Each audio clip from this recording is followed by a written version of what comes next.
Glória a Deus. Quero convidar a pastora Tânia. Creio que a igreja ou a maioria conhece, mas a pastora Tânia nasceu em Aquidauana, morou um tempinho em Guia Lopes de Laguna, né? Guia Lopes da Laguna, né?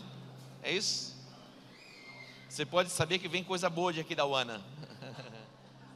E ela tem sido um testemunho para a nossa nação. Temos sido abençoados pela vida dela, não apenas nesses dias que ela está conosco, mas verdadeiramente ela tem sido um canal de cura e de bênção para a nossa nação. Então abra o seu coração, receba tudo aquilo que Deus tem para a sua vida e seja feliz. Diga para o teu irmão, seja feliz, muito feliz. Deus que te abençoe. Olha, ele liderou, hein? Diz que não tem hora para acabar. Glória a Deus.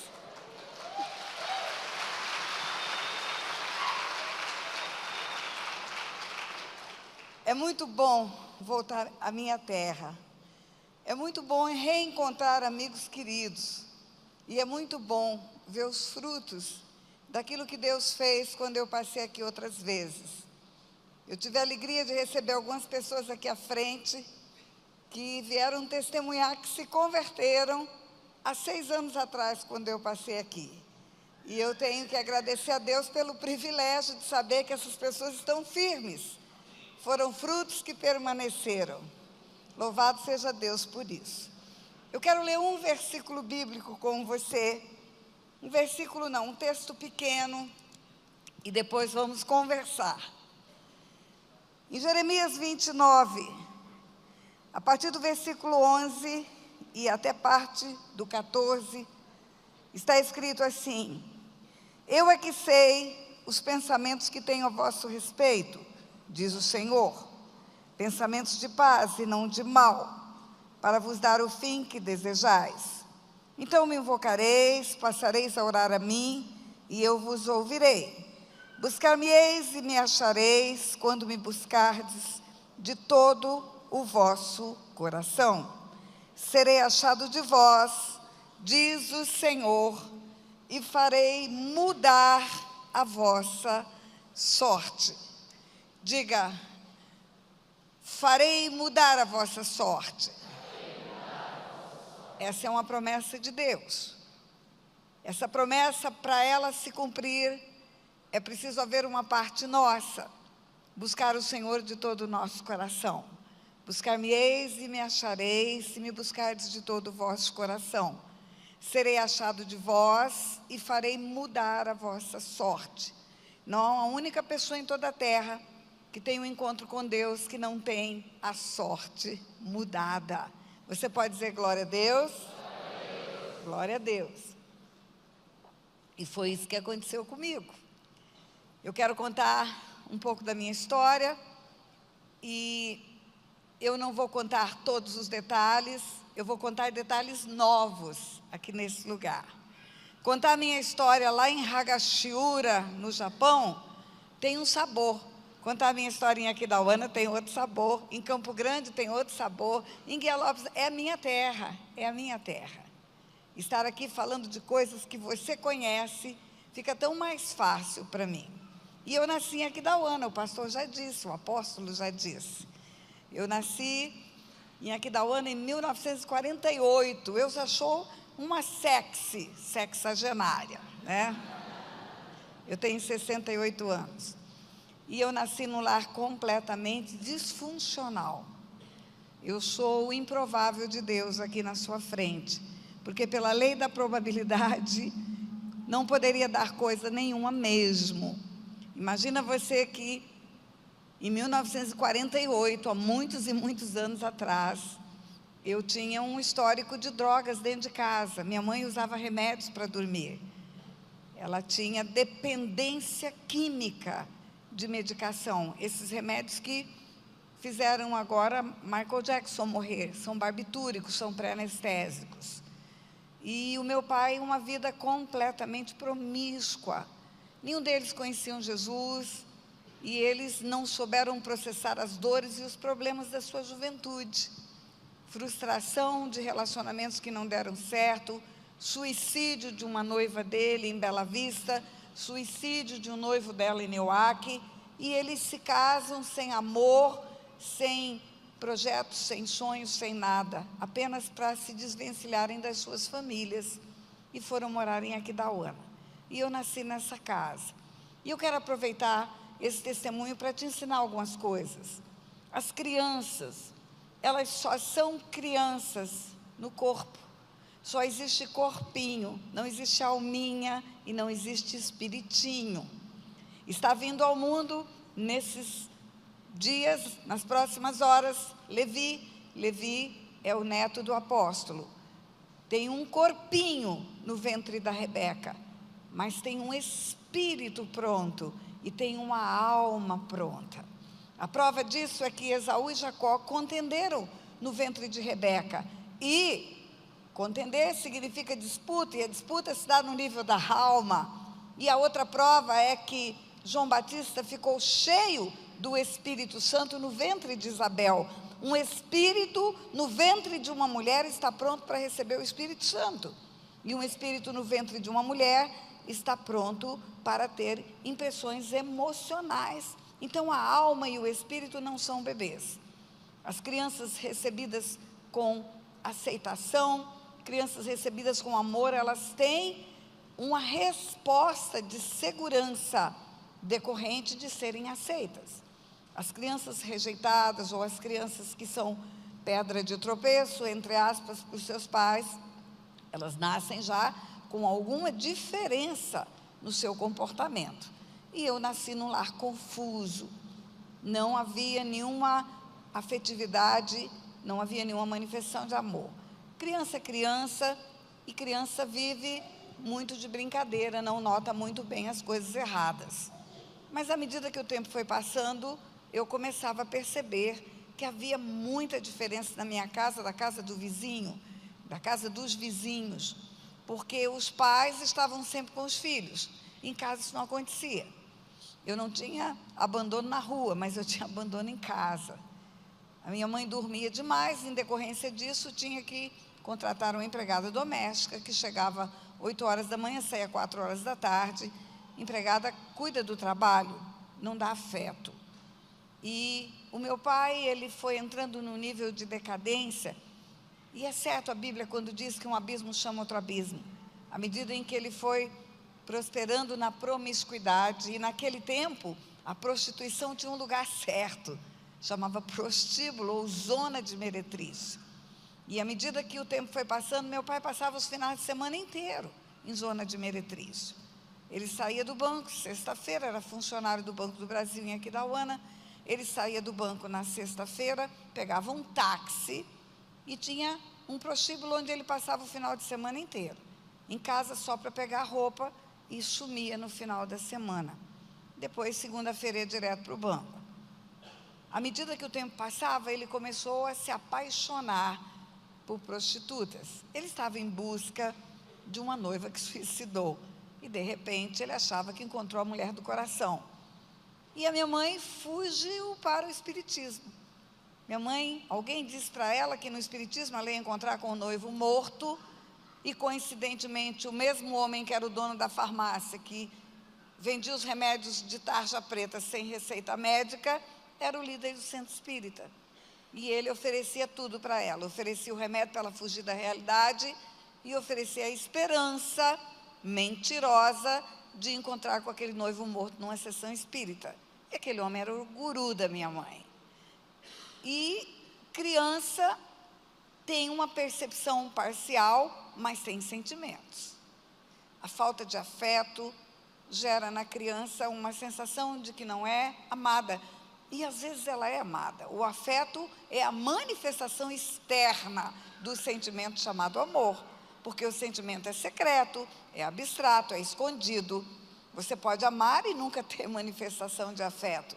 Só que a pessoa só vai saber se ela é amada se você tiver manifestação de afeto, expressar o amor. E à medida em que o tempo passava, eu achava que ninguém gostava de mim.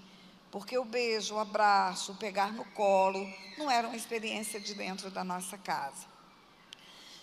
O meu irmão nasceu, eu tinha 4 anos de idade. E quando nasceu o meu irmão, virou o meu brinquedinho. A vida passou a ter um sabor diferente. Mas um dia, ele estava com 1 ano e meio e eu com 5 e meio. E nós estávamos no quintal, na parte da tarde, depois que a empregada foi embora. E havia antigamente poço de água no fundo do quintal, cisternas. E aí tem água encanada na cidade, a cisterna perde a razão de existir e as pessoas de juízo fazem um tampo, colocam um tampo de concreto e acaba com aquele vão ali no fundo do quintal. Mas lá em casa ninguém tinha juízo e aquele tampo ficou aberto, mesmo tendo água encanada na casa, e a empregada começou a entulhar aquele poço com lixo doméstico. Demora anos para entulhar um poço com lixo doméstico. E começou a proliferar ali aranhas e todo tipo de inseto, e eu tinha pavor daquele poço. Tudo para criança é exagerado, é proporcional ao tamanho dela. As crianças pequenininhas olham para a gente, olhando para o alto, nos veem como gigantes. E tudo é grande. E um dia estava brincando com meu irmão no fundo do quintal, e ele jogou alguma coisa lá dentro e ele tentou resgatar. Até hoje eu não sei o que é, mas eu sei que eu com 5 aninhos e um pouquinho, eu vi o meu irmão debruçado naquele poço, quase caindo dentro do poço, e eu corri e grudei ele pelas pernas. E aconteceu algo na minha vida naquele dia. Eu escrevi um livro, um pequeno livro sobre a minha história. O livro chama Drogas, Docinhos e Abuso Sexual. Tem aí, nós trouxemos um pouco. E no livro eu tenho um capítulo que chama Infância Saqueada. E aquele dia foi o dia do saque da minha infância. Porque quando eu vi o meu irmão quase caindo dentro do poço, eu tive uma reflexão que nunca tinha passado pela minha cabeça. Por que nós estamos sozinhos? Por que minha mãe dorme tanto? Por que ninguém cuida de nós? Por que esse poço está aberto? E por que meu irmão poderia morrer e ninguém nem perceber? E naquele dia eu tomei o papel de cuidar do meu irmão. Eu decidi que eu cuidaria do meu irmão. Eu decidi que ele não correria mais riscos, porque eu ficaria com ele o tempo todo. E aí você perde a infância. Criança não foi feita para cuidar de criança. E eu vou falar isso para você, mamãe, que está aqui. Presta atenção. Se você teve um filho atrás do outro, não bote seu filhinho mais velho para cuidar do mais novo. Criança não tem responsabilidade de responder por outra criança. Acaba perdendo a infância. E eu perdi a minha. Perdi a minha, o tempo do brinquedo, o tempo do bucólico, o tempo dos jogos, isso aí acabou para mim. As coisas foram piorando. Quem usa drogas vai se afundando nelas. Cada vez uma necessidade de uma dosagem maior. E a minha mãe dormia muito, muito, muito. E aí, quando as aulas começaram, ia com 7 anos para a escola, não tinha maternal, não tinha jardim, eu comecei a sentir a discriminação. Porque as pessoas sabiam qual era o histórico da minha família. E as mães proibiam as crianças de se aproximarem de mim. E elas eram muito sinceras, criança é sincera, e diziam para mim: eu posso brincar com você só na hora do recreio, dentro da escola, eu não posso brincar com você nem antes nem depois, porque a minha mãe proibiu. E aí, por que sua mãe proibiu? E lá vem a frase: porque a família sua não presta, porque a sua mãe é drogada, porque o seu pai é sem vergonha. Essa era a expressão. E muito cedo também eu sabia o que meu pai fazia. Meu pai, ele tirava fotografias dele no ato sexual com prostitutas. Ele tinha um fotógrafo que fazia isso. E ele punha numa gaveta e trancava 7 chaves, mas o primeiro porre que ele tomava, e ele bebia muito, muito, muito. Ele mesmo abria a gaveta e ele mesmo mostrava as fotos. E ele mostrava para mim e dizia: olha bem, para você saber como homem é, e vá se acostumando com isso. E para o meu irmão ele dizia: você é homem, já vai aprendendo a ser homem desde criança. E a inocência foi embora também. Foi embora a infância e foi embora a inocência. Volta e meia, meu pai se apaixonava e tirava a prostituta da zona, literalmente tirava da zona. Montava casa, montava uma casa, mobiliava, e levava aquela mulher para viver com ele. E ele dizia para minha mãe sempre a mesma história. Ele arrumava a sua mala, punha em cima da cama, enchia com as suas roupas de linho, bonitas. A palavra alinhado vem de roupas de linho. Calças de linho, camisas de linho, ele muito perfumado. E ele dizia para minha mãe, eu vou embora porque eu encontrei uma mulher que eu amo. E a resposta da minha mãe invariavelmente era a mesma. Que bom que você encontrou uma mulher que você ama, porque o homem que eu amo está morto e eu não consigo encontrar. E eu ficava muito triste. Eu ficava muito triste em cada partida dele. E eu me alegrava muito em cada volta. Eu não queria saber o que tinha acontecido, mas eu queria saber que ele tinha voltado para casa. Agora, havia um gráfico das minhas notas. Cada vez que meu pai ia embora, as notas iam lá para baixo. Cada vez que meu pai voltava, as notas subiam. Havia um ponto de alegria. O homem que vendia drogas para minha mãe me tratava muito bem, muito bem. E deixa eu fazer um parênteses para te ensinar algo. A figura paterna, ela tem um papel da maior importância na casa. Os dois têm, os dois. Hoje eu falo não só de paternidade, mas de maternidade de Deus também. A mãe representa o Espírito Santo na sua casa, ela é a consoladora, ela é aquela que revela o Pai, ela tem um papel de importância espiritual. Mas o papel paterno, a cobertura espiritual de uma casa, o teto espiritual, é o pai. Quando o homem está vivendo promiscuidade, quando o homem está vivendo adultérios, quando ele está vivendo uma vida de pornografia, internet, esse teto espiritual está furado. E as crianças da casa são atacadas por espíritos de promiscuidade. Muitas crianças têm precocidade na sua sexualidade por causa disso. Muitas crianças sofrem abuso sexual por causa disso, por causa da falta de um teto. E a figura paterna, ela tem o papel de firmar a sexualidade das crianças. Deus Pai forma macho e fêmea. A Bíblia diz isso. Deus formou o homem à sua imagem e semelhança, macho e fêmea os formou. Está em Gênesis, capítulo 5. Macho e fêmea os formou. E ele delega para o pai, o papel de fixar essa identidade. E aí nós pensamos que a mamãe ensina a menina a ser feminina e o papai ensina o menino a ser masculino, mas não é verdade. A figura paterna ensina as duas coisas. Imagina um homem bom, um homem íntegro, um homem correto, um homem de caráter, um homem provedor, um homem atencioso com os seus filhos, amoroso. O menino olha para esse modelo de pai, ele vê um herói, ele vê um modelo a seguir. E ele pensa no seu inconsciente, quando eu crescer eu quero ser um homem igual ao meu pai. E a identidade sexual masculina tem agora um modelo a ser seguido. E a menina, quando ela olha para esse mesmo modelo de homem bom, íntegro, provedor, protetor e amoroso, ela não vê um herói. O menino vê um herói, ela vê um príncipe. Ela vê alguém que vai ser o modelo de quem ela quer conquistar. E toda menininha, você pergunta para ela que tem esse paizão, pergunta a ela, quem é o seu namorado? Ela diz, meu pai. Com quem você quer casar? Com o papai. Porque ela tem uma referência de alguém a ser conquistado. E aí você vai entender por que quando uma mãe chega para uma criança e fala, você está linda? Para uma menininha o efeito é 5. Mas quando um pai chega e diz, você está lindo, o efeito é 10. Ela fica toda boba com o elogio do pai.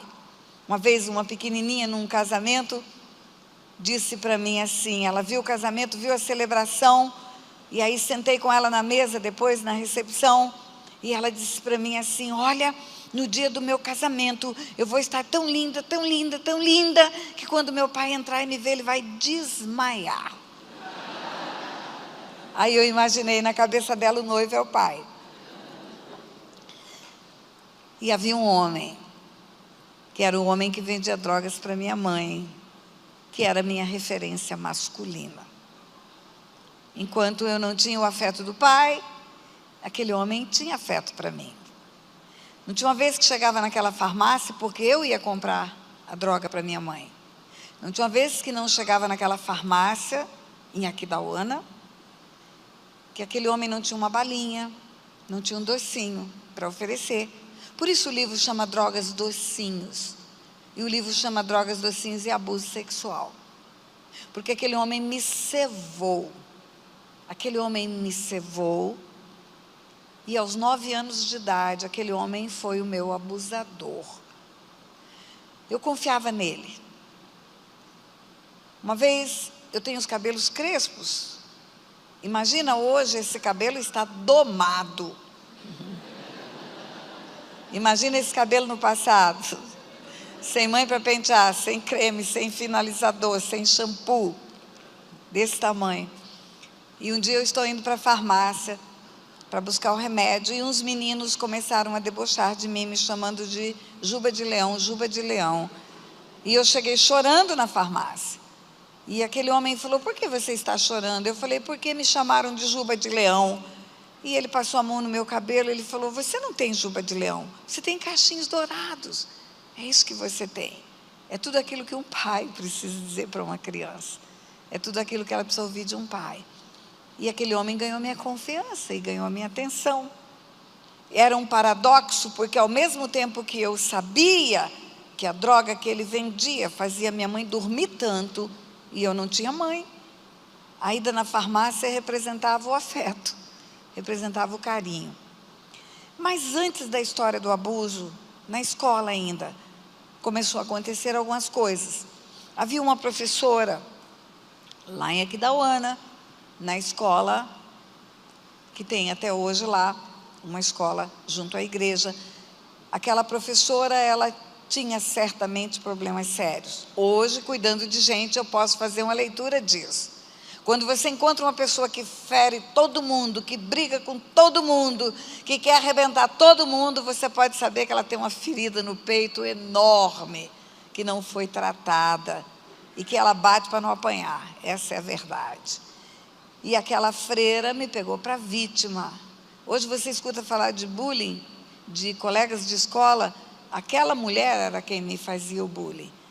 Ela me pegava de uma forma atroz. E hoje também, fazendo a leitura do passado, eu posso entender. Porque eu era uma criança desprotegida. Nunca a mãe levou na porta da escola. Nunca esteve numa reunião de escola. Nunca o pai compareceu numa reunião de pais. Então, eu era uma criança desprotegida, um alvo fácil. E havia, na minha história, uma disfuncionalidade de família. Uma criança que a mãe e o pai têm uma estrutura saudável, ela tem um desempenho escolar. E uma criança que não tem essa estrutura familiar, ela tem dificuldade de aproveitamento. E aí uma tarefa não vem completa, e aí uma prova não tem bom resultado. E eu comecei a escutar daquela professora: você é burra. Você é burra, você só pode ser burra porque todo mundo fez e você não fez.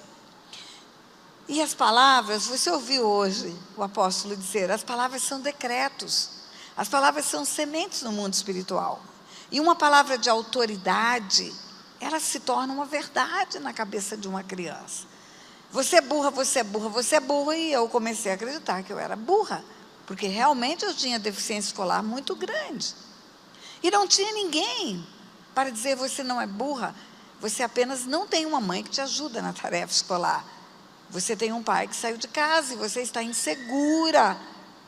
Nada disso ninguém dizia. Então a única palavra que ficava era: você é burra, e eu comecei a acreditar nisso. E também havia um outro fator: eu não tinha mãe para cortar a unha. É mãe que manda a criança escovar dente.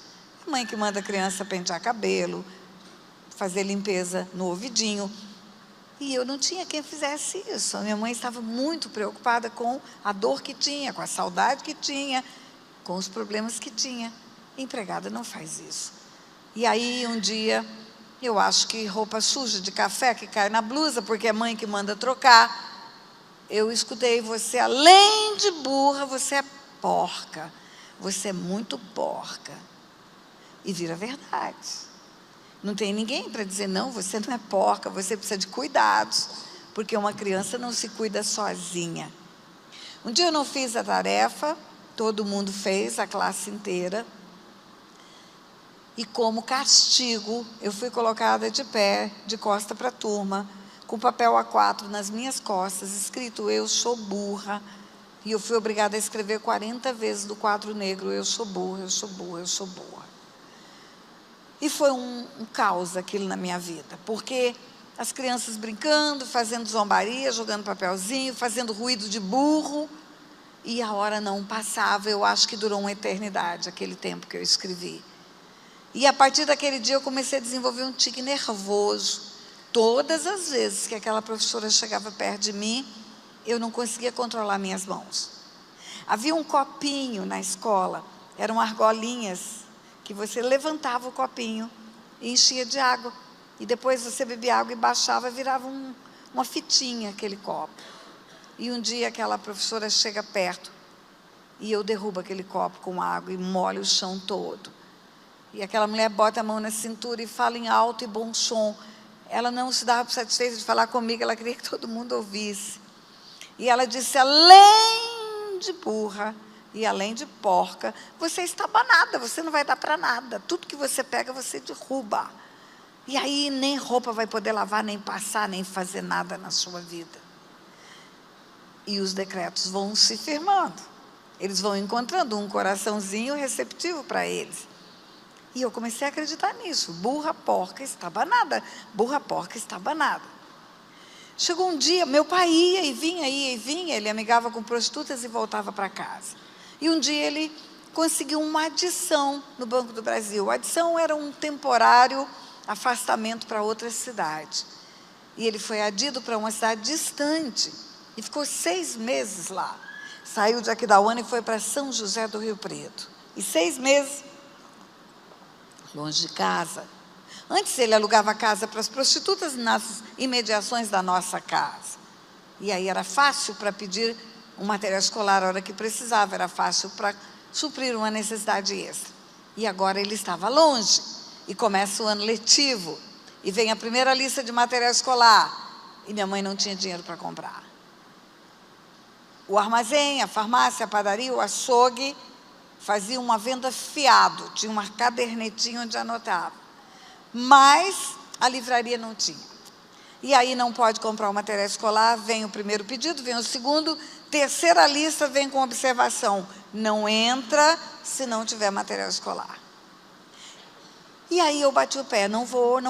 Eu já era muito humilhada. E aí chegar sem material escolar e ter que voltar da porta da escola, seria pior.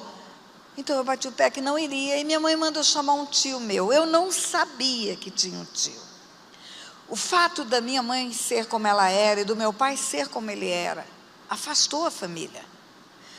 Eu não sabia quem eram os meus parentes. Eu não conhecia o meu avô. A minha avó eu vi uma vez só, eu tinha 9 anos de idade, só uma vez. E eu não achava que tinha família. E quando aquele tio entrou em casa, minha mãe mandou chamar, eu levei um susto, porque ele era muito parecido com meu pai. E aí ele entrou, e ele não sentou, ele ficou em pé na sala, e a minha mãe entregou o material escolar para ele e disse, Nelson, aqui está o pedido de material escolar da Tânia, e ela não pode entrar segunda sem esse material. Eu queria que você comprasse para ela, depois quando o teu irmão voltar, ele acerta com você. E o meu tio olhou para minha mãe, olhou para mim, olhou para a lista, devolveu a lista e disse para minha mãe, eu tenho 5 filhos, todos estudam e todos têm material escolar. A Tânia é filha de vagabundo, tira da escola. Virou no calcanhar e foi embora. E eu olhei para minha mãe, lágrimas escorrendo no rosto dela. Eu senti um mal-estar muito grande, eu não fiquei com raiva dele, eu não tinha raiva das prostitutas. Mas eu tive muita dó da minha mãe. E eu pensei naquela hora, uma criança, eu pensei, nunca mais vai faltar dinheiro nessa casa. E a partir daquele dia eu comecei a arrumar um jeito de ganhar dinheiro. O primeiro modo foi desonesto. Havia uma fábrica de bebidas perto da nossa casa, e naquele tempo os vasilhames eram todos de vidro. e eram reaproveitados. As fábricas compravam o vasilhame, empilhavam no fundo do quintal, e à medida que iam embalando ou enchendo os vasilhames, limpavam, esterilizavam e reaproveitavam. E compravam todos os vasilhames. E eu descobri que era fácil furtar os vasilhames pelo fundo e vender pela frente da fábrica.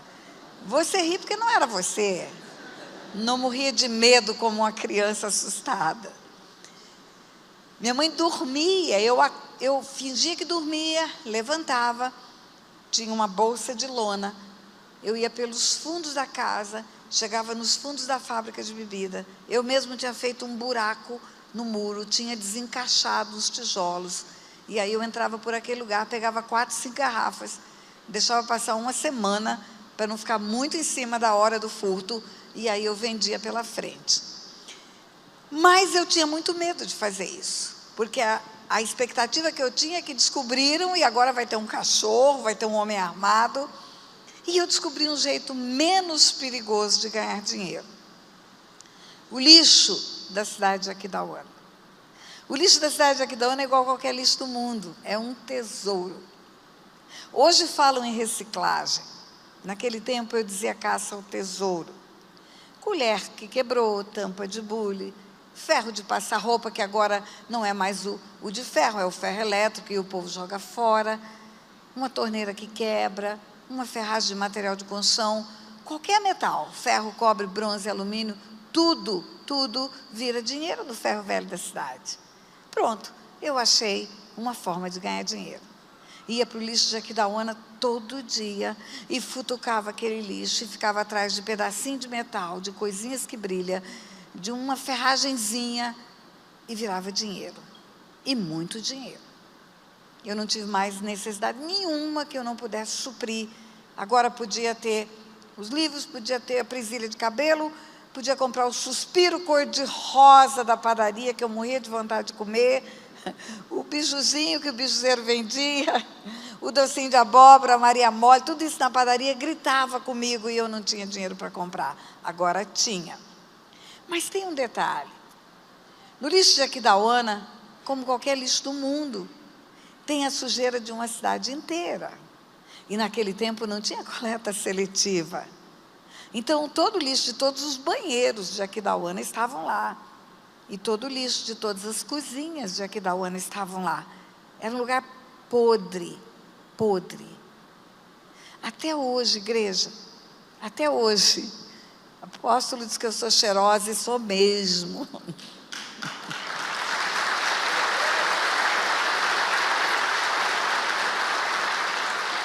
Até hoje, se eu estiver sentado na sala da minha casa, assistindo um filme, e tiver um lixo no filme, eu sinto o cheiro do lixo de Aquidauana.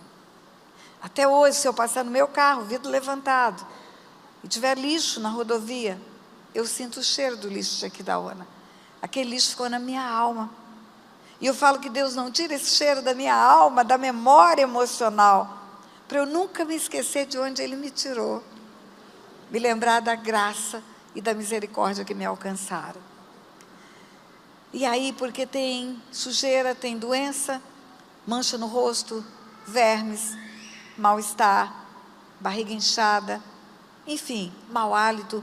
O primeiro exame que eu fiz para detectar esses vermes foi quando eu fui me casar.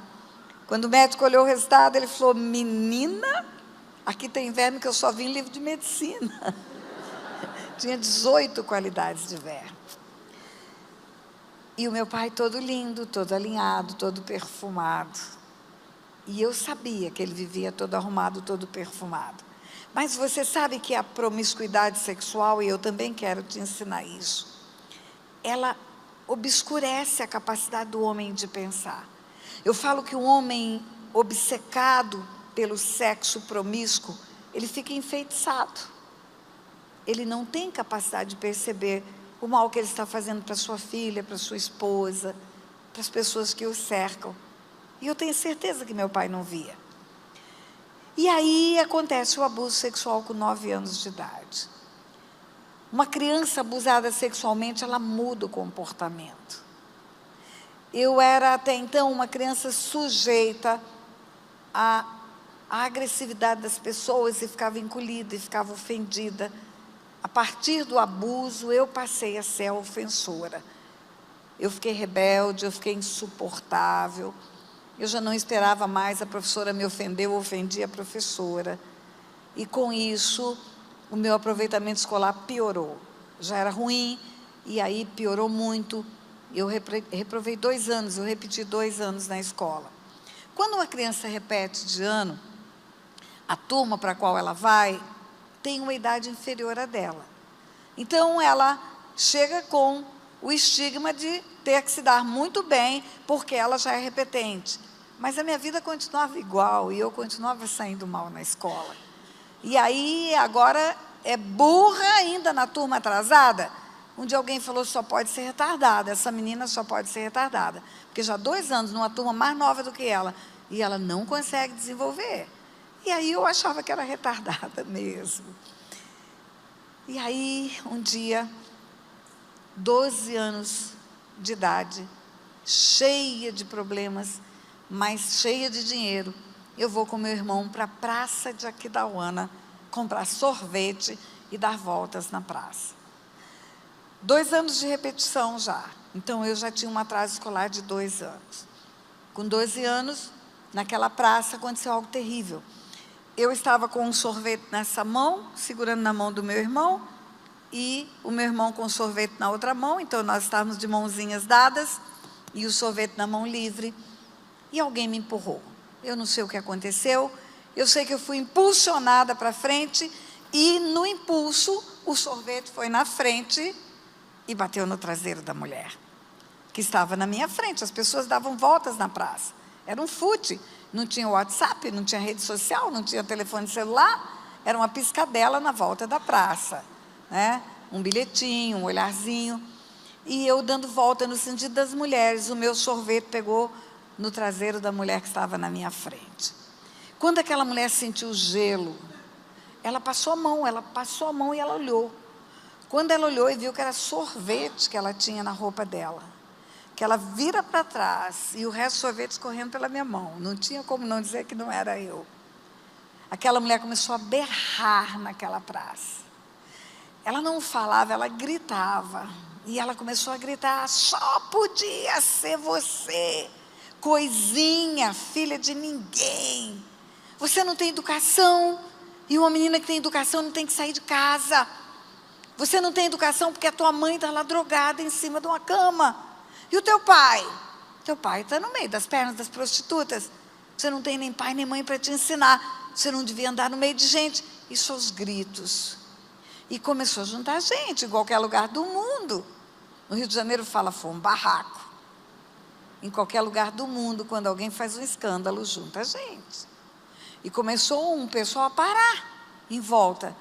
E eu olhava para as pessoas e eu tinha expectativa que alguém dissesse, fui eu, foi sem querer, não é culpa dela. Mas ninguém dizia nada. E aí, eu fui humilhada naquela praça. Peguei meu irmão, corri pela mão, cheguei em casa, minha mãe dormindo, como sempre, dormindo como estava no dia do abuso. Eu voltei do dia do abuso e eu contei para ela, ela não acreditou. Ela precisava confiar naquele homem que era o guru, para continuar tendo drogas e continuar tendo a frequência ao centro espírita. E agora era a história da ofensa, da humilhação em praça pública. Uma criança de 12 anos humilhada em praça pública. Mas quando aquela mulher começou a gritar, toda a minha história, o que era de fato a minha história, eu fiquei apavorada, porque eu achava que pouca gente sabia do que acontecia comigo. Eu achava que aquela história sórdida de drogas, de promiscuidade, era algo secreto ali da minha família. Mas aquela mulher na praça pública deixou muito claro que era conhecido por toda a cidade. E eu cheguei em casa, entrei no quarto e falei, mãe, você sabe o que acabou de acontecer agora? Isso. E eu falei, eu ouvi de uma mulher que eu não tenho mãe, que a minha mãe está drogada em cima de uma cama, que eu não tenho pai, que meu pai vive no prostíbulo, que não tem ninguém que cuida de nós, que nós não temos educação, que nós não devíamos andar no meio das pessoas. E sabe o que é o pior, mãe? É que tudo isso é verdade. Tudo isso é verdade. Aquela mulher não disse uma palavra que não fosse verdade. E eu entrei num processo de depressão com 12 anos de idade. O que é a depressão? É um estado emocional que você não reage o suficiente para superar. Não tem a resiliência para se levantar. A depressão pode ser do corpo, da alma, do espírito. Do corpo pode ser uma deficiência hormonal. Da alma, sofrimentos repetidos, perdas excessivas e uma capacidade de vencer insuficiente. E pode ser espiritual, pode ser espíritos de morte. Abortos geram depressão espiritual. Mas, enfim, a minha depressão era reativa. E eu entrei em depressão com 12 anos de idade. Eu queria morrer. Entrei dentro de um quarto e eu saía daquele quarto para comer, para tomar banho, não quis mais estudar. Eu que já tinha reprovado 2 anos, fiquei 2 anos agora sem estudar. E a única coisa que minha mãe dizia, essa menina é esquisita. Essa menina está muito esquisita. E aí eu estava com 14 anos, 2 anos enfiado naquele quarto. Meu pai chegou do trabalho, chegou do banco, casa pequena, sem forro. E ele disse uma palavra diferente aquele dia. Porque ele sempre dizia, vou-me embora, vou viver com a mulher que eu amo. E a minha mãe sempre respondia, que bom que você encontrou a mulher que você ama, porque o homem que eu amo está morto e eu não posso encontrar. E naquele dia meu pai chegou e disse, nós vamos embora. Nós, mas a palavra sempre era eu vou. E eu escutei meu pai dizer nós, e a minha mãe falou, nós vamos para onde? E ele disse, nós vamos para Guiá-Lopes da Laguna. Eu concorri a uma gerência, eu ganhei, vai ser inaugurada a agência de Guiá-Lopes da Laguna do Banco do Brasil, e eu tenho que ir com a minha família, a exigência do banco mudar com a família. Até a casa do gerente está sendo construída do lado do banco. E quando eu escutei aquela frase, aconteceu comigo a perspectiva do futuro, o sonho do futuro. Eu comecei a pensar, nós, então minha mãe vai, eu também vou, meu pai não está indo embora sozinho, nós vamos para lá e lá não tem a farmácia do abuso sexual, lá não tem a praça da humilhação, não tem a ponte do rio Aquidauana que eu quis me jogar no dia do abuso sexual, enfim, não tem a escola da vergonha de reprovações sucessivas. Então pode ser que tenha algo novo lá para nós. E eu até imaginei, lá talvez minha mãe pare de se drogar, e talvez o meu pai pare de ser como ele é. E fomos para Guiá-Lopes da Laguna, nós mudamos para lá, mais ou menos no mês de outubro, eu com 14 anos. E tudo continuou igual. Meu pai encontrou outros homens promíscuos, ele tinha uma Rural Williams, ele mandava rural em Aquidauana buscar as prostitutas e fazia numa chácara, no final de semana, os bacanais, ele e os homens de dinheiro da cidade. A minha mãe achou outro farmacêutico que fornecia os mesmos remédios para ela. Achou centro espírita, achou tudo. Mas eu me determinei. Eu tinha saudades da escola, eu tinha saudade de sair na rua, e eu me determinei. Eu vou fazer diferente. Se eles quiserem fazer o que eles sempre fizeram, eles fazem, mas eu vou fazer diferente. E eu rapidamente comecei a me relacionar com meninas da cidade, com vizinhas da cidade. E eu vou contar uma coisa para você. A criança, o adolescente, que tem uma família disfuncional, da qual ela se envergonha, ela mente muito.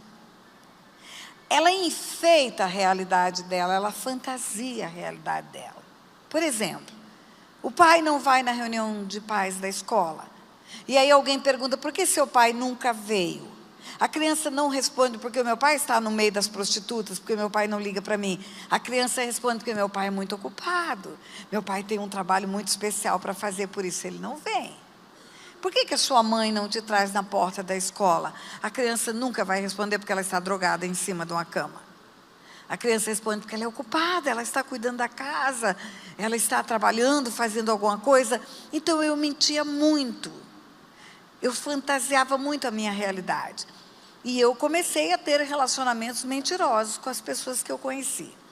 E aí um dia, a menina de quem eu me aproximei mais, ela pergunta para mim, mudamos outubro, novembro, estava chegando Natal. Ela pergunta, vai ter festa de Natal na sua casa? E eu respondi, esse ano não. Todo ano tem, mas esse ano não. Nunca teve, nunca teve, nunca teve, nunca teve. Eu disse a ela, minha família não vai poder vir.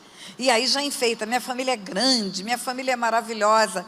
Eu não conhecia minha avó.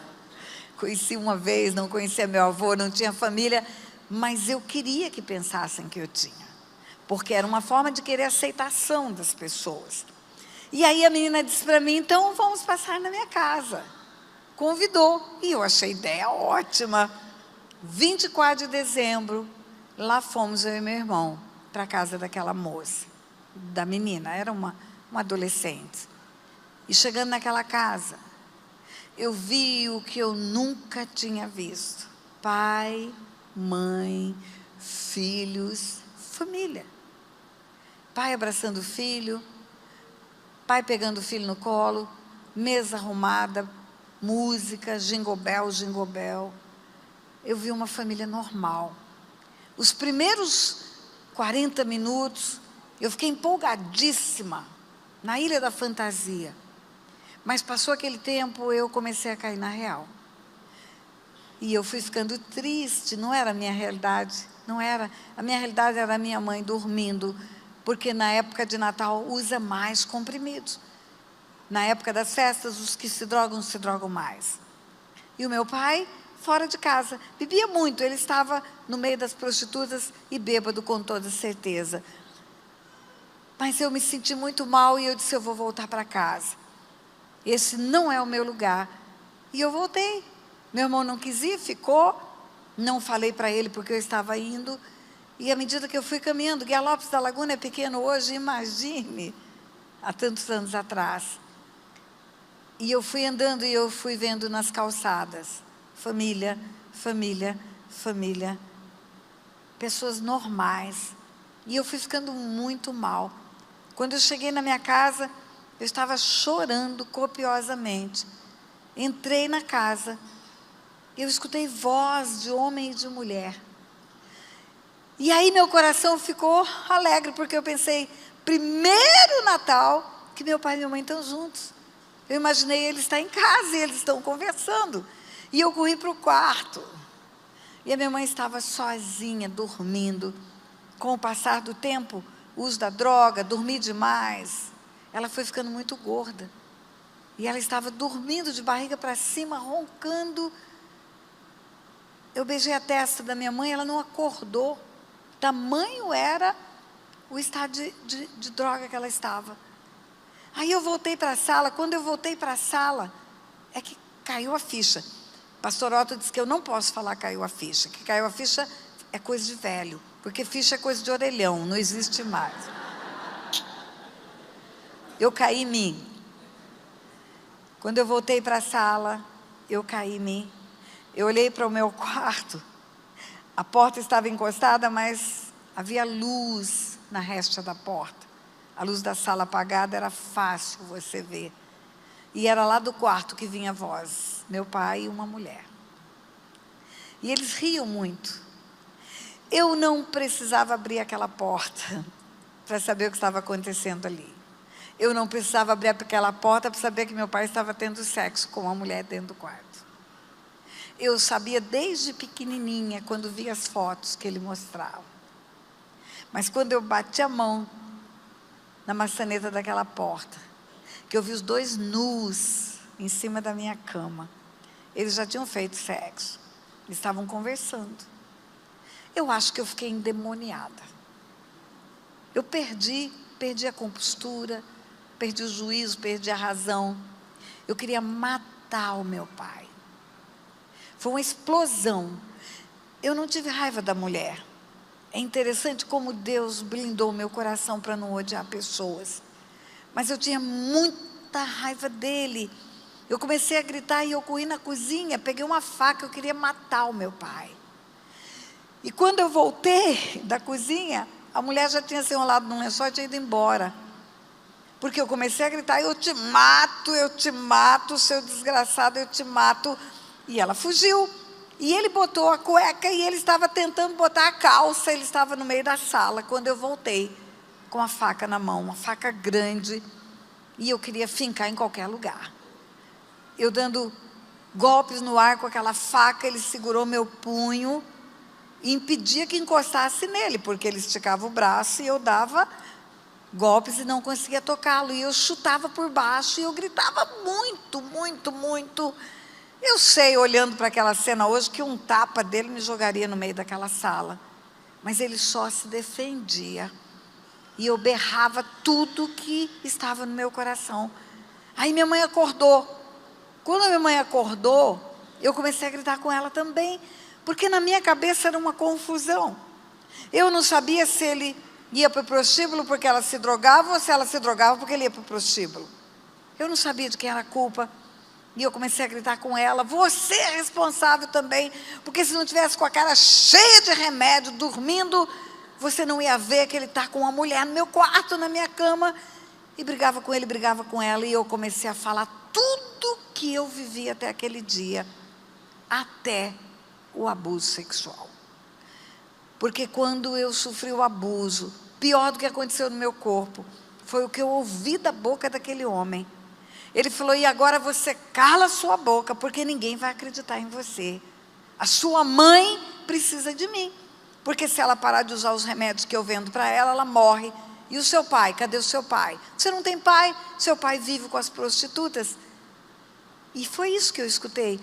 E aí eu comecei a gritar isso no dia de Natal. E eu disse, sabe o que eu escutei? Sabe o que um homem fez comigo? E eu contei os detalhes aos berros.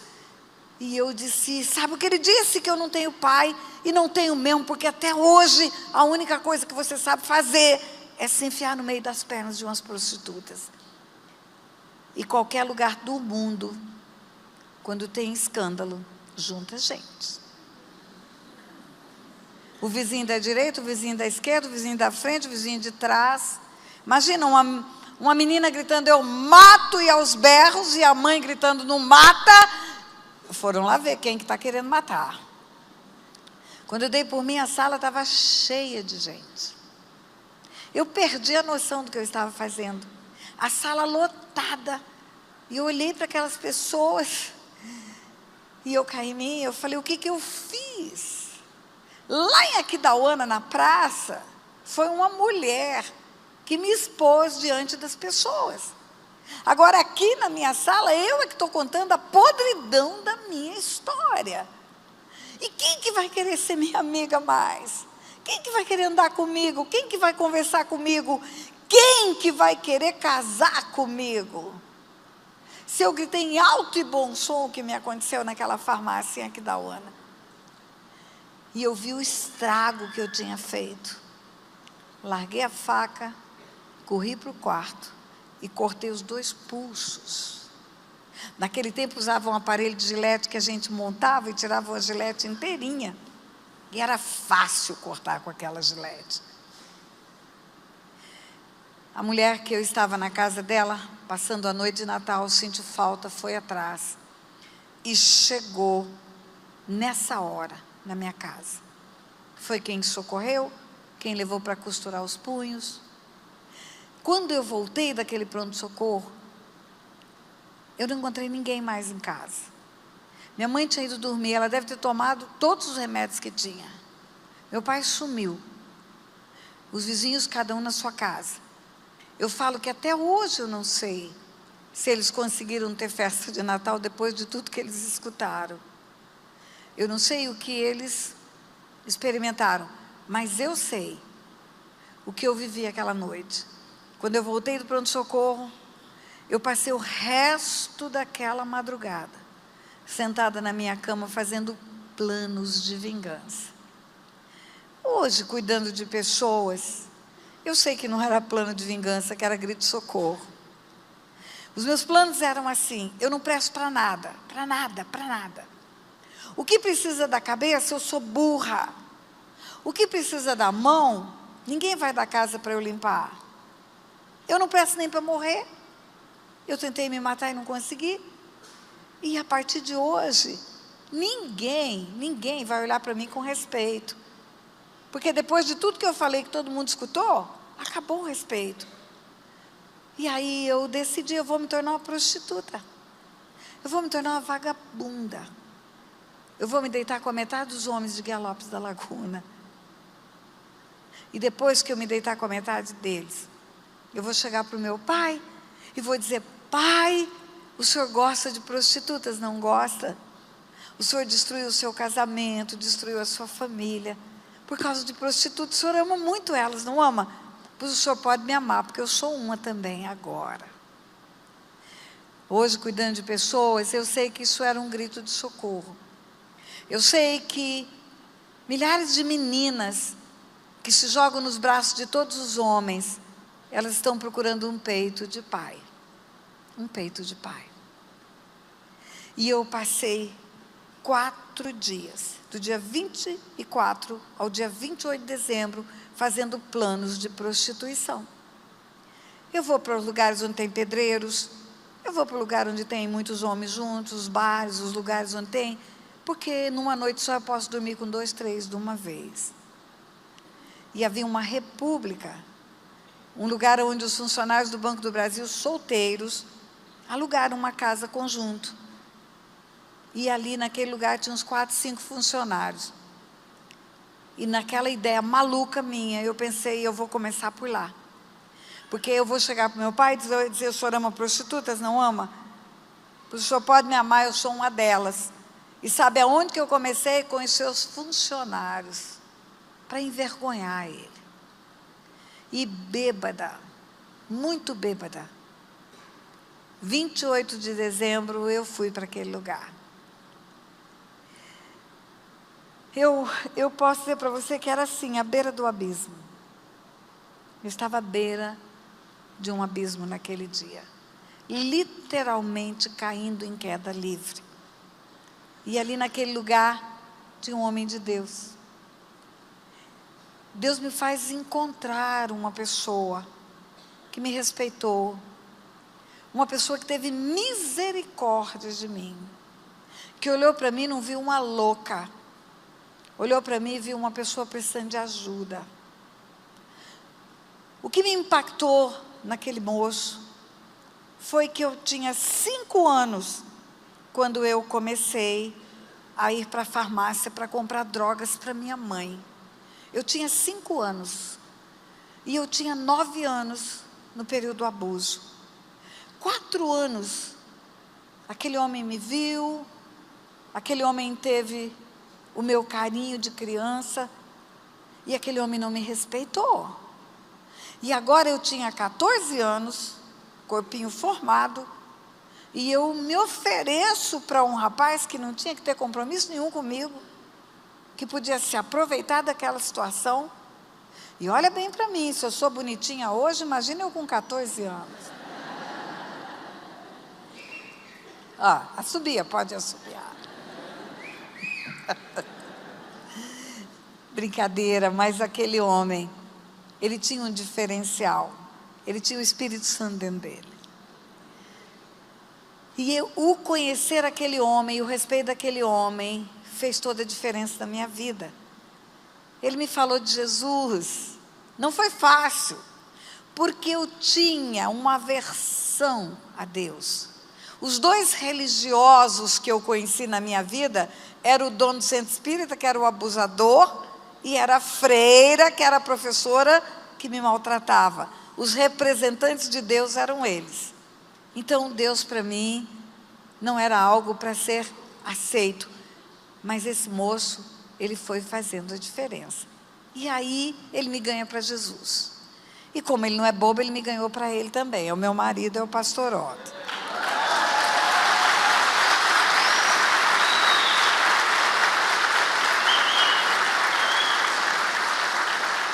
E aí eu me casei com 16 anos. Eu conheci com 14, com 16 eu estava casada. E eu vou contar uma história. Eu falei para o apóstolo que eu ia contar algo que eu nunca contei em lugar nenhum para dar o meu testemunho. Vou contar hoje. O Otto é de Assis, interior de São Paulo. E eu fui para Assis casada. Pela primeira vez eu saí de Mato Grosso do Sul. Naquele tempo ainda não tinha dividido. Pela primeira vez eu saí daqui para uma cidade. E eu era bicho do mato. Eu era casca grossa. Você imagina uma menina que vivenciou tudo isso que eu vivenciei.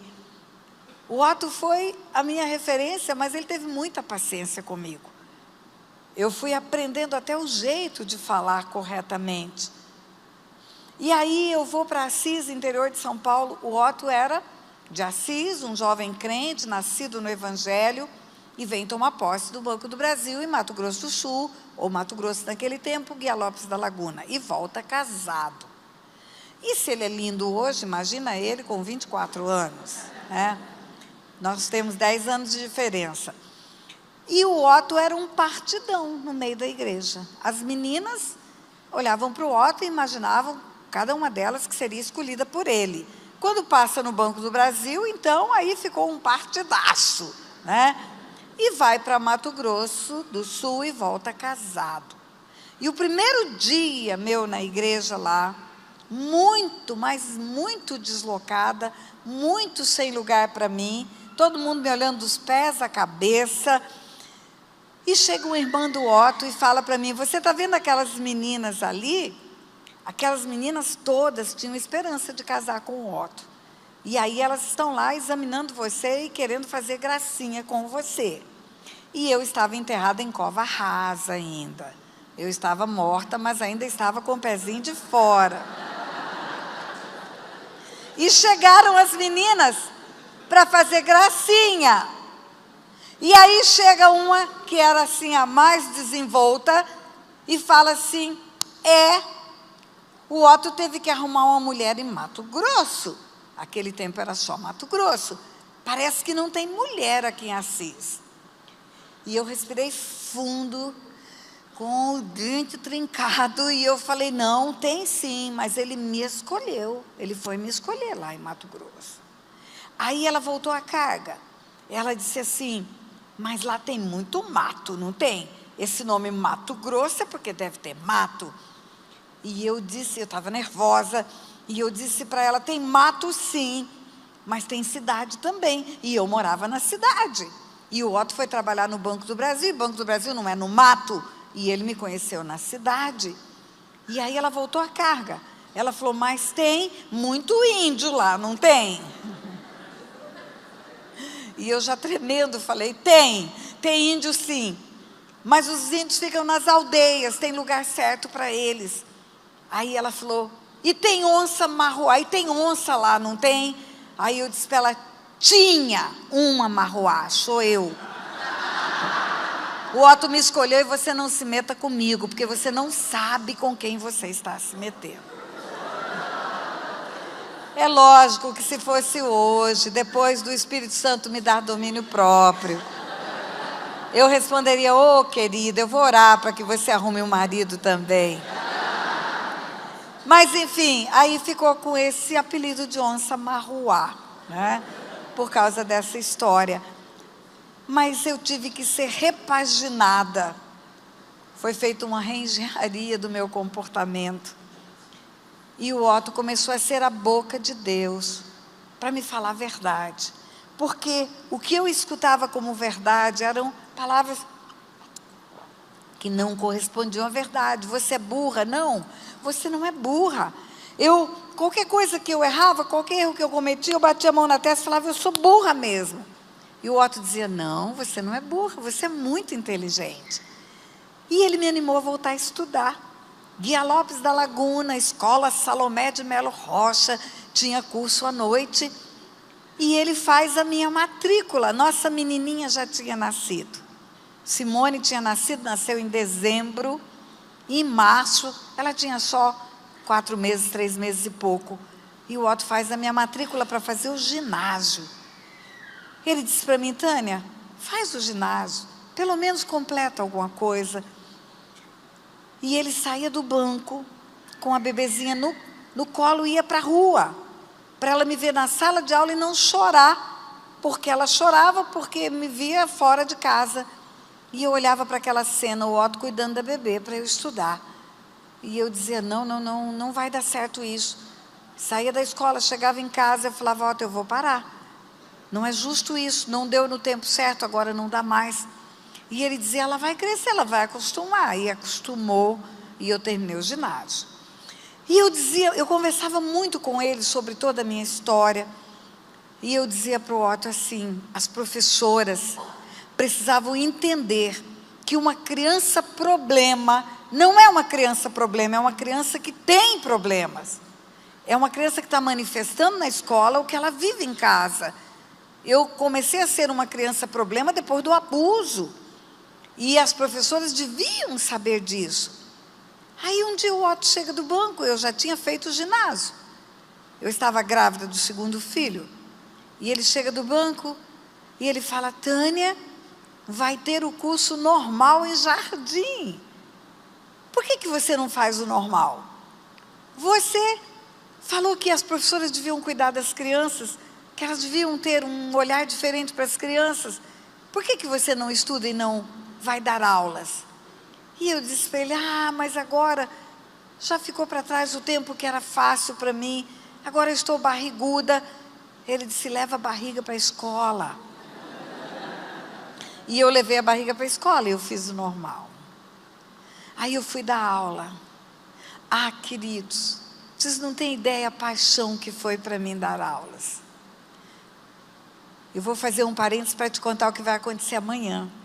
Lá em Guiá-Lopes da Laguna, amanhã, eu vou me reunir com ex-aluninhos meus, de anos e anos atrás. Nós vamos passar o dia juntos lá amanhã. Vai ser sobrenatural, eu tenho certeza disso. E eu amei dar aulas, amei fazer diferença na vida dos meus alunos.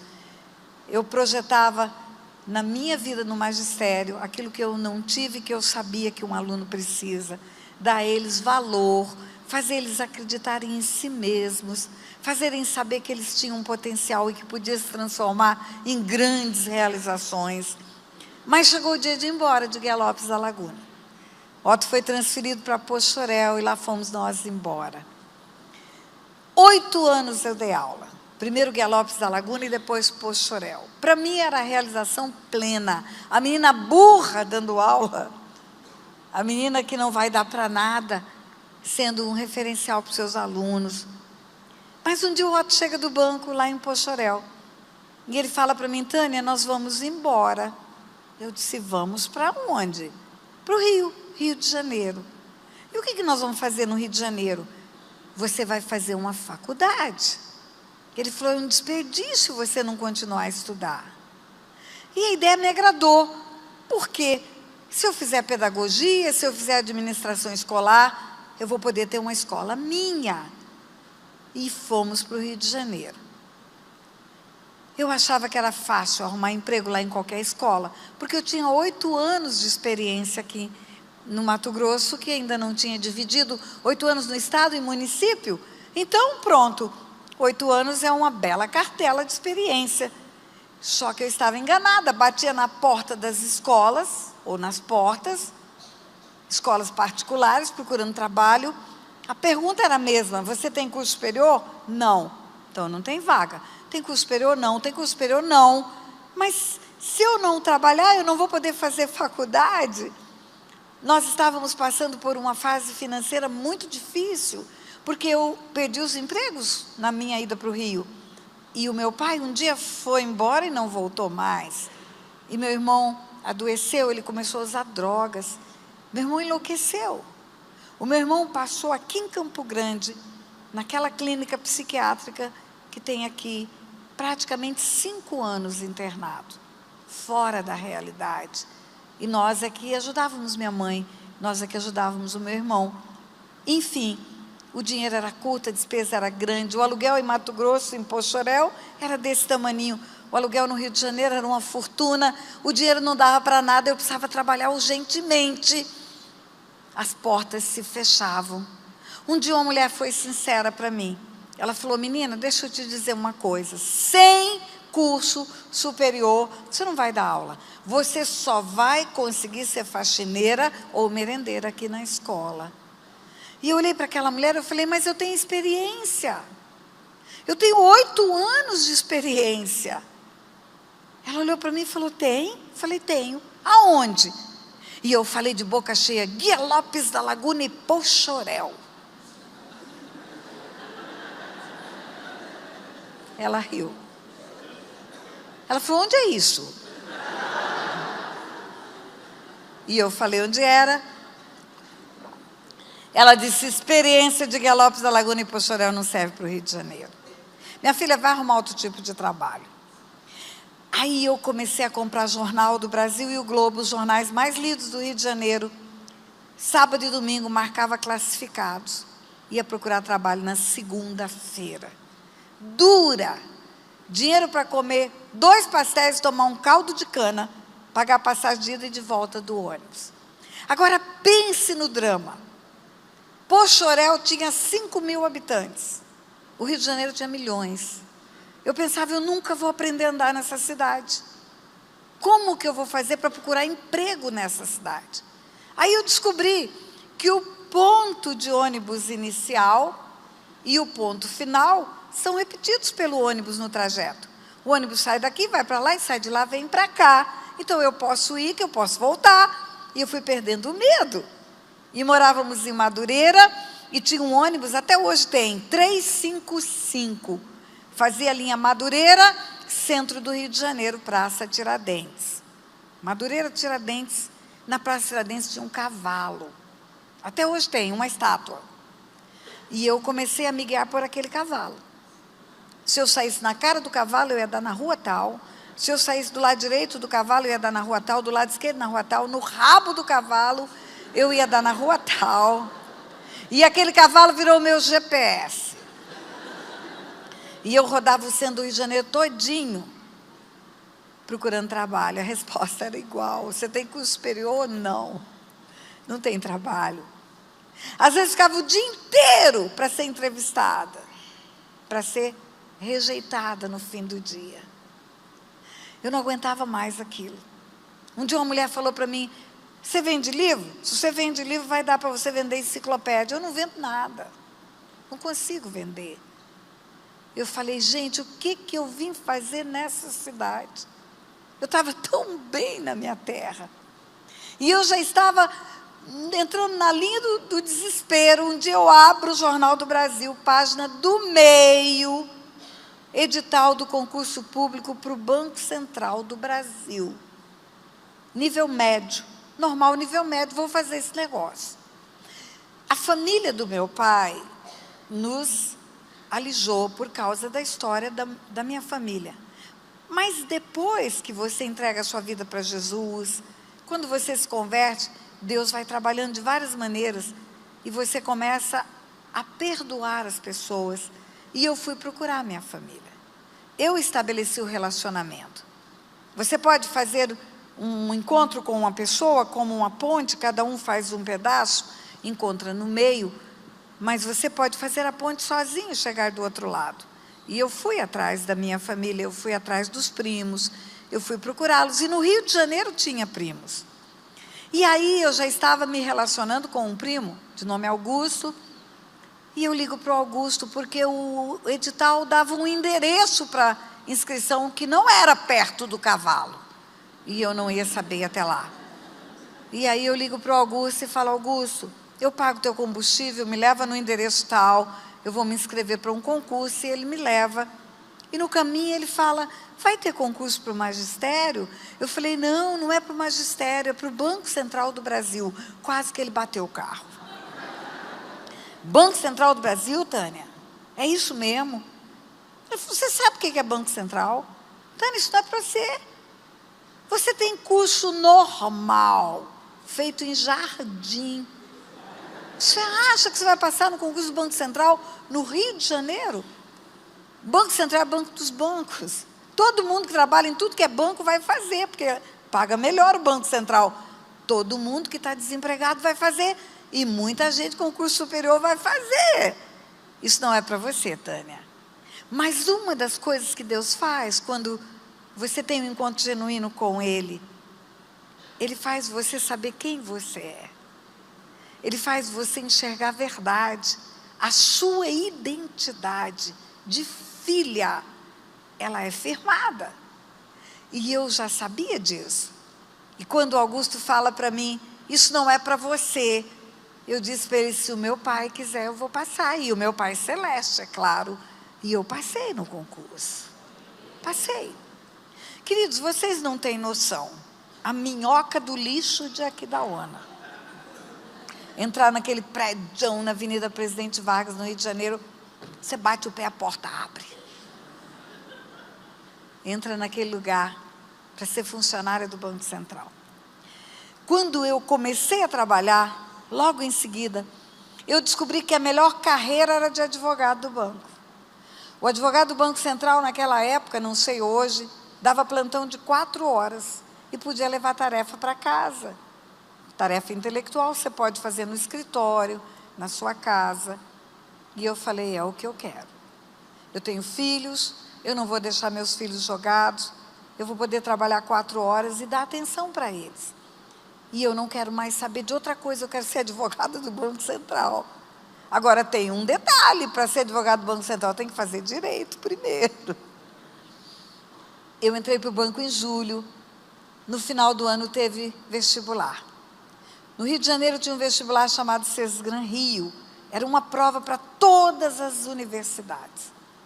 Era um provão. Você escolhia 1, 2, 3, 1, 2, 3 opções, não me lembro bem, mas só tinha um vestibular. Depois é que foram separando.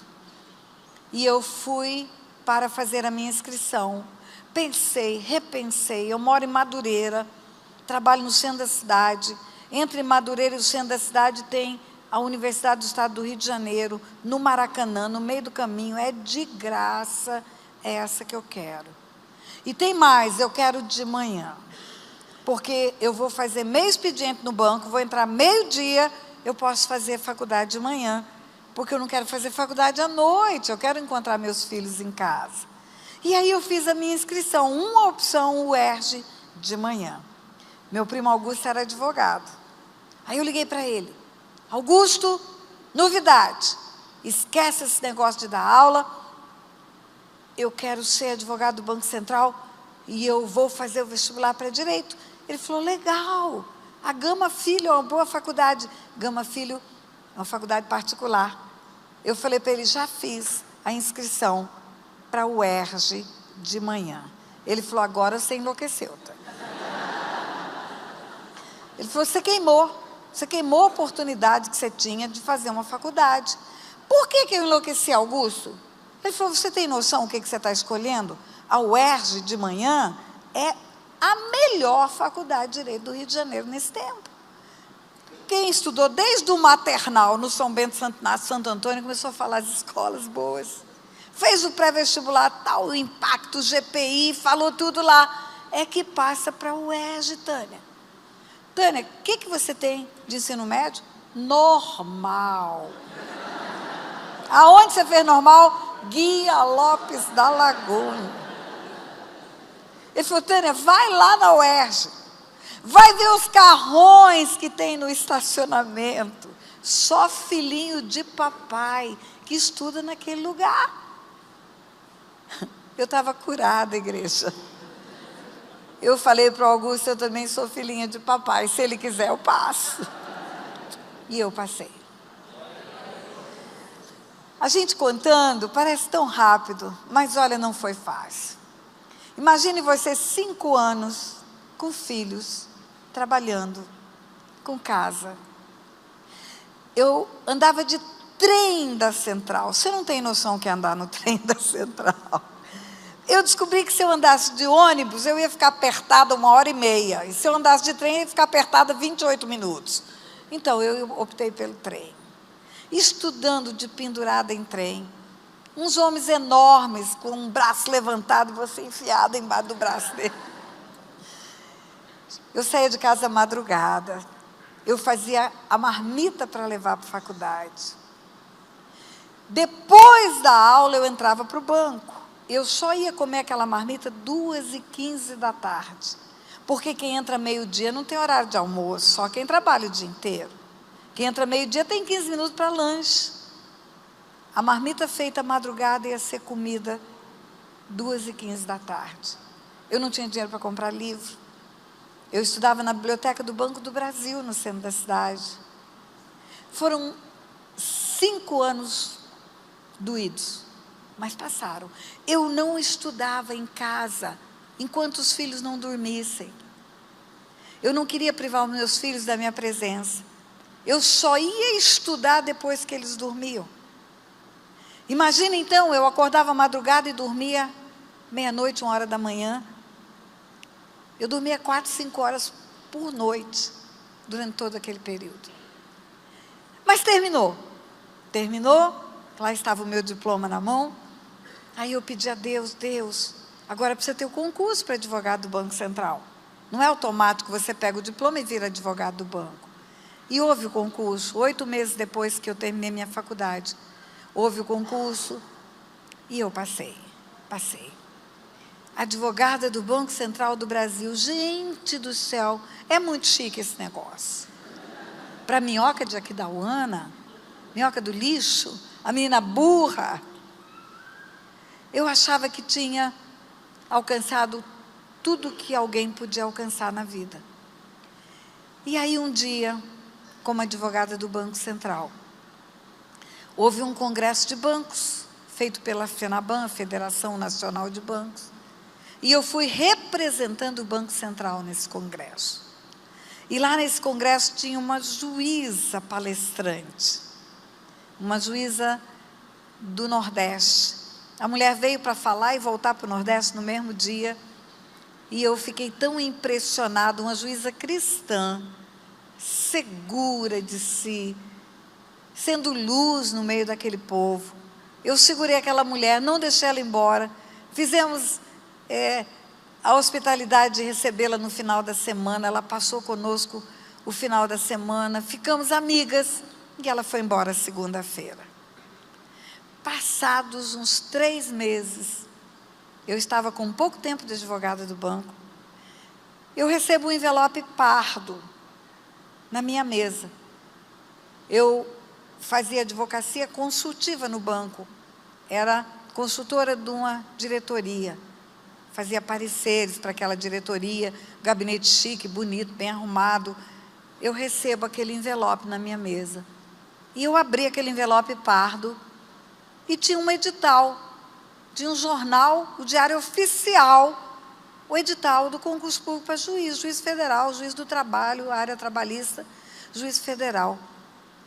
E eu olhei aquele edital, depois que eu vi que tinha um cartãozinho pequenininho grampeado, e no cartãozinho tinha uma pergunta. Ela escreveu, por que não tentar? E fez uma interrogação. Só isso, o nome dela e uma pergunta. E eu abri aquele envelope, eu olhei para aquilo, e eu falei, peraí, deixa eu ver se eu estou entendendo.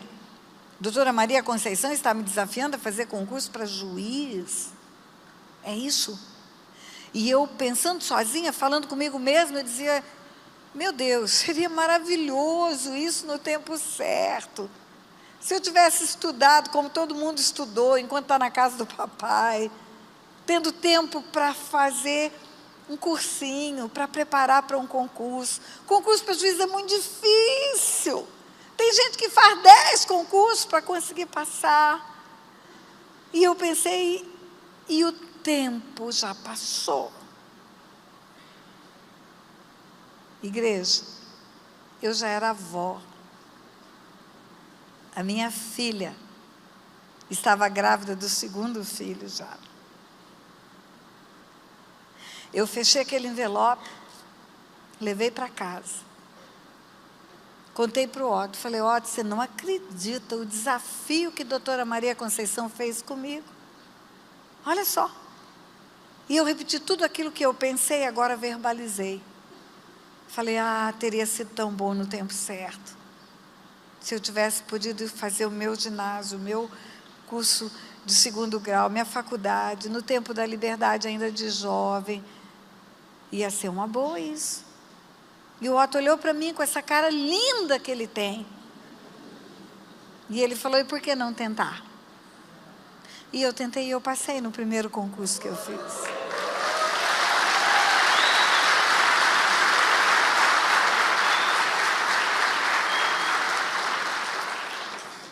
No dia da minha prova oral no tribunal, sentado num banco assim, era minha filha barriguda, minha netinha Gabriela correndo pelo salão, o Otto e o meu filho Leonardo. A minha torcida era a minha família.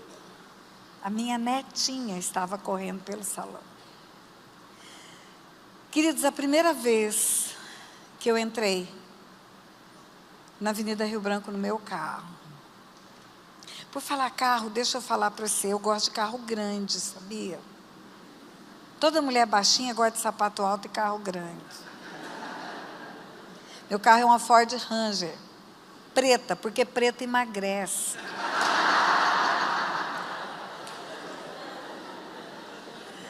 Primeira vez que eu entrei na Avenida Rio Branco no meu carro, a mesma avenida dos 2 pastéis do caldo de cana, a mesma avenida da humilhação, da vergonha. Quantas vezes eu fui envergonhada naqueles prédios ali.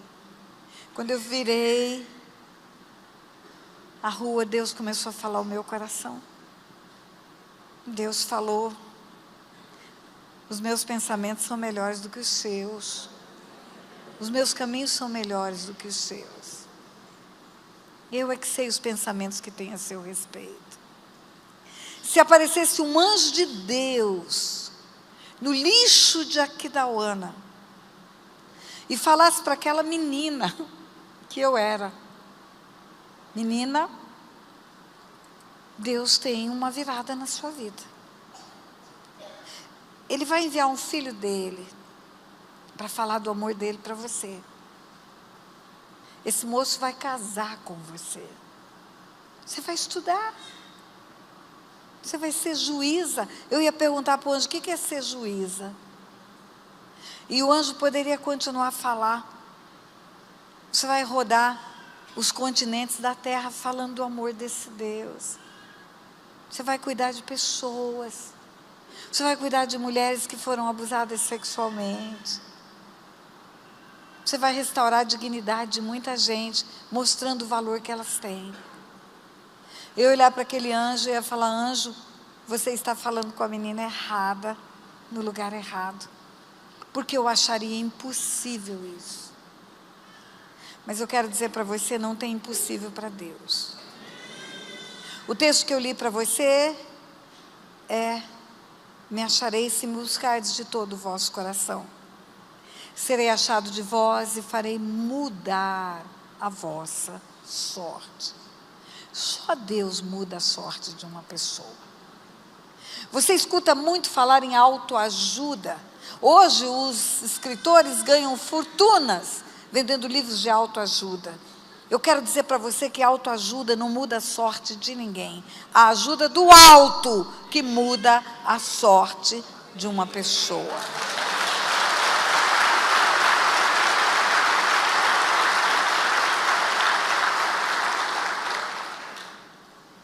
Eu vou fazer algo diferente aqui também, apóstolo. Eu vou cantar. Pode? Desafinada, melodia zero. Mas tem um refrão de uma música que é a minha cara. É a minha cara. E eu só vou falar o refrão. É assim. Aquilo que parecia impossível, aquilo que parecia não ter saída, aquilo que parecia ser minha morte, mas Jesus mudou minha sorte.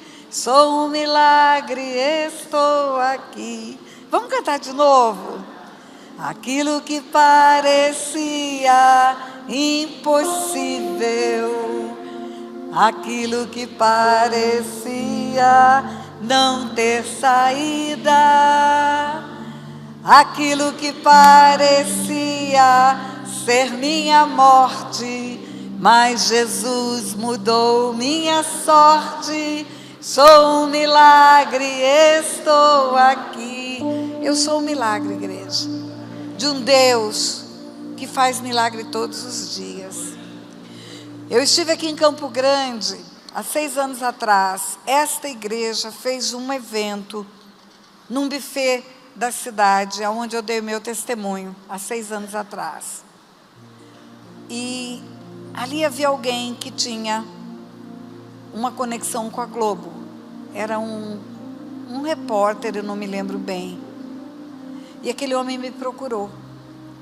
E ele disse para mim que a minha história daria um bom especial na Globo. Era uma história de superação. E certamente eu ganharia dinheiro se eu concordasse em vender a minha história. Ele me mandou um e-mail. Até hoje está registrado. E eu respondi para ele que eu autorizaria ele fazer a ponte com a Globo para levar a minha história, ou num especial, ou num Globo Repórter. A história da menina do lixo que vira uma juíza. Eu disse para ele, só que tem um detalhe. A minha história não é uma história de superação. A minha história é uma história de milagre. Então Deus não pode sair da história. Eu só concordo se Deus entrar na história, no lugar de honra da história. E aí a resposta dele foi: a senhora está querendo muito. Nós podemos contar com uma história de superação.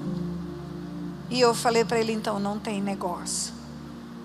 Porque é só Deus que pode tirar uma pessoa da situação que eu vivi e fazer essa pessoa ser curada, restaurada. Uma pessoa que não está dependendo de remédios, uma pessoa que não está dependendo de terapias e que ainda pode ser um instrumento para curar outras. Só Deus faz isso. E Ele continua fazendo. E Ele quer fazer com qualquer pessoa que quiser. Buscar-me-eis e me achareis, se me buscardes de todo o vosso coração. Serei achado de vós e farei mudar a vossa sorte. Tem muita gente tentando mudar a sorte pela força do braço. Tem muita gente tentando mudar a sorte por tratamentos. Só Deus muda a sorte de uma pessoa. E eu quero fazer algo aqui. Eu quero dois momentos ainda. Me desculpe pela demora. Eu quero fazer um convite. Aqui tem pessoas que estão precisando que a sorte mude. Tem pessoas que estão no fundo do poço. Pessoas que já perderam a esperança. Que não vem saída. Parece impossível a saída. Jesus pode virar esse jogo. Jesus pode entrar agora na sua vida e virar esse jogo. Ele pode mudar essa sorte. E se você quer isso na sua vida, levante sua mão onde você estiver. Vem cá, vem cá, vem cá. Você que está levantando a mão, vem cá. É muita mão levantada. Vem cá, vem aqui para frente. Vem aqui para frente. Venha, venha. Glória a Deus. Meu Deus, quanta gente. Tá. Quanta gente. Oh Deus.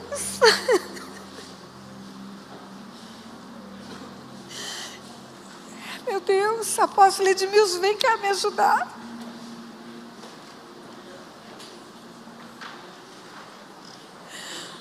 Ah, Deus, obrigada, Deus. Obrigada, Deus. Obrigada, Deus.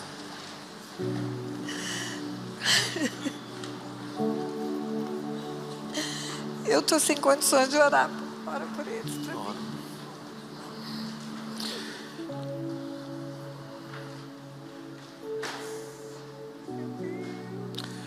O Deus que realizou essa obra tão extraordinária na vida da pastora Tânia é o mesmo Deus que está aqui para realizar na sua vida. O mesmo Deus, uma obra tão extraordinária, começou com um encontro com Jesus. O encontro com Jesus, alguém que conduziu a Jesus, pôde marcá-la para viver este novo tempo. É o que Deus tem para cada um de vocês. Marcar vocês para este novo tempo. A nossa vida é uma vida de desafios mesmo. Desde a gestação, a concepção, o crescimento. Eu creio que até o último dia em que estivermos aqui na terra, nós vamos ter os nossos desafios. Muitos desafios. Mas com Jesus é diferente. Porque com Jesus sempre tem esperança. Com Jesus sempre tem possibilidades. E vocês estão aqui para serem marcados pela presença de Jesus, para romper os limites da natureza humana caída e reconectados ao trono da graça, para viver esta vida plena. Levante suas mãos aos céus. Nós vamos fazer uma oração e você vai orar comigo. Mas é a sua oração. É uma oração de entrega.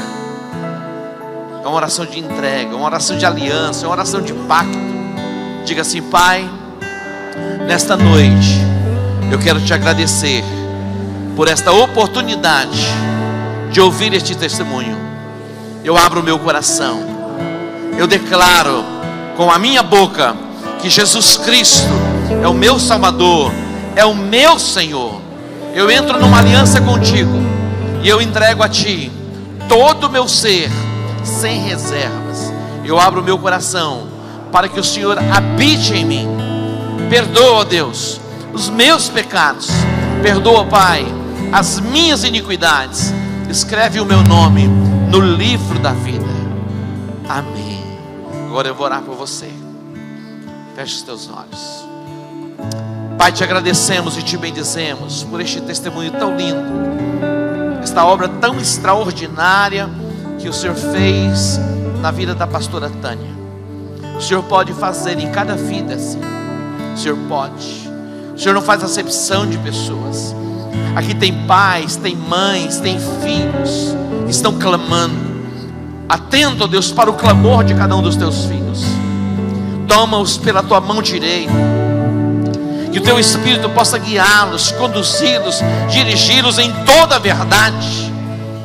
Assim como o Senhor revelou a identidade de Simão, dando a ele uma nova identidade, como que uma rocha. Que os teus filhos recebam agora a marca de uma nova identidade, sabendo exatamente quem eles são em Cristo Jesus. Deus, as carências da alma, as prisões do passado caiam por terra agora. Recebe agora a marca do Espírito Santo, a marca de Cristo, para viver este novo tempo. Pai, traz cura sobre as emoções, traz libertação sobre o corpo. As cadeias da alma sejam quebradas e que os teus filhos se tornem plenos. Capacita-os, ó Deus, para a jornada. Capacita-os, ó Deus, para a caminhada. Sabemos que a caminhada muitas vezes é longa, é de desafios, mas que jamais eles retrocedam. Sejam posicionados, olhando para o alvo, olhando para Jesus, o autor e o consumador da fé. Pai, que estas vidas aqui no altar recebam a marca e sejam indesistíveis na chamada para servir ao Senhor e seguir os teus caminhos. Que os obstáculos, ó Deus, não os impeçam de chegar ao alvo.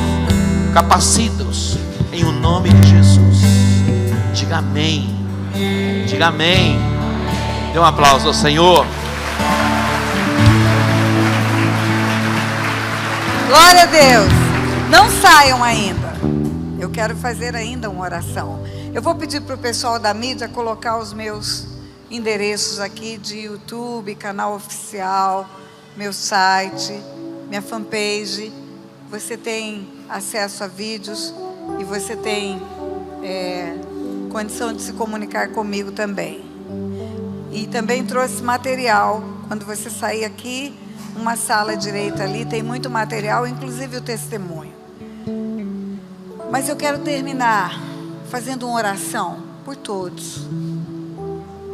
Existem pessoas nesse lugar que achavam que o tempo tinha passado, achavam que o sonho estava enterrado, achavam que não ia dar,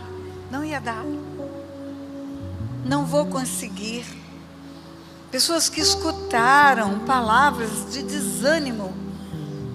Você não pode, não adianta, isso não é para você, isso não vai dar.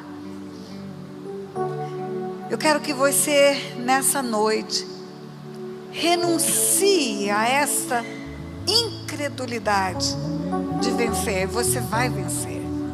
Você tem um Deus que não tem limites. Sabe quantos anos eu tenho? 68 anos. Sabe o que eu digo? Se a vida fosse um jogo, eu estaria no meio do segundo tempo. Mas você pode escrever o que eu vou te dizer. Vai ter prorrogação e pênalti nesse jogo. Ainda tem muita coisa para realizar.